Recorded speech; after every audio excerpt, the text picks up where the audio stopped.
नमस्कार, म इशरत परवीन, राजविराज नगरपालिकाको कार्यवाहक नगर प्रमुख। आज शिक्षाको बारेमा केही कुरा लिएर आएको छु म हजुरहरुसित शेयर गर्नको लागि।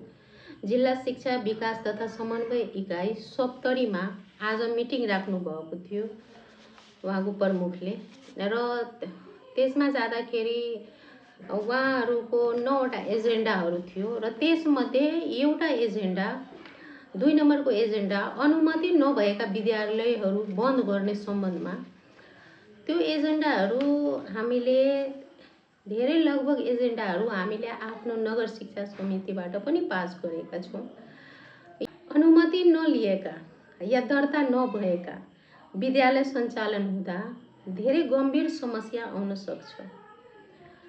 यसले विद्यार्थी, अभिभावक र समग्र शिक्षा प्रणालीमा नै असर पारेको हुन्छ। त्यसैले हामीले नगर शिक्षा समितिबाट यो निर्णय लिएका छौं, बिना अनुमतिको जति पनि स्कुल राजविराज नगरपालिका भित्र रहेछ हामीले एउटा समिति नै तयार पारेका छौं र त्यो समितिको अनुगमनको टाइम फाइनल भएको छैन। म यहाँबाट यही जानकारी दिन चाहन्छु अवैध तरिकाले सञ्चालन भएको स्कुलहरूको लागि कि अब हामी समिति तयार गरिसकेका छौं र समितिले अनुगमन गर्ने हो र अनुगमन गरेर जति पनि यो जुन दर्ता छैन स्कुल त्यो सञ्चालन भइरहेछ भने त्यसलाई हामी तुरन्तै त्यही रोकिदिने, दण्डित गर्ने, जरिवाना गर्ने, स्कुल बन्द गर्ने त्यस्ताहरू छन्।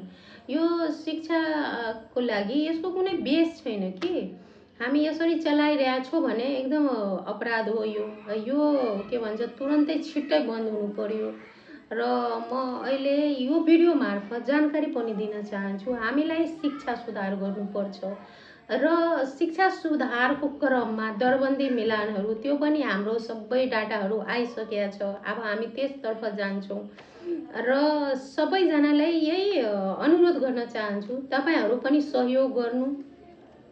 सहयोग गरेर शिक्षा कसरी राम्रो गर्न सकिन्छ सप्तरी जिल्लाभरि हामीलाई त्यो उपायहरू अपनाउनु पर्छ।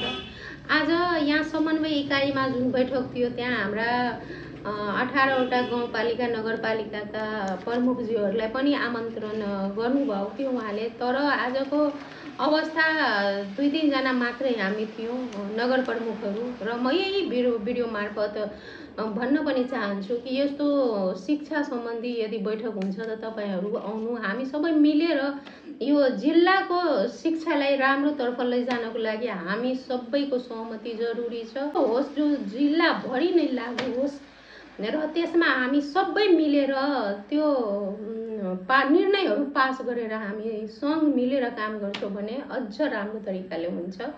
यतिको जानकारी दिएँ। धन्यवाद, नमस्कार।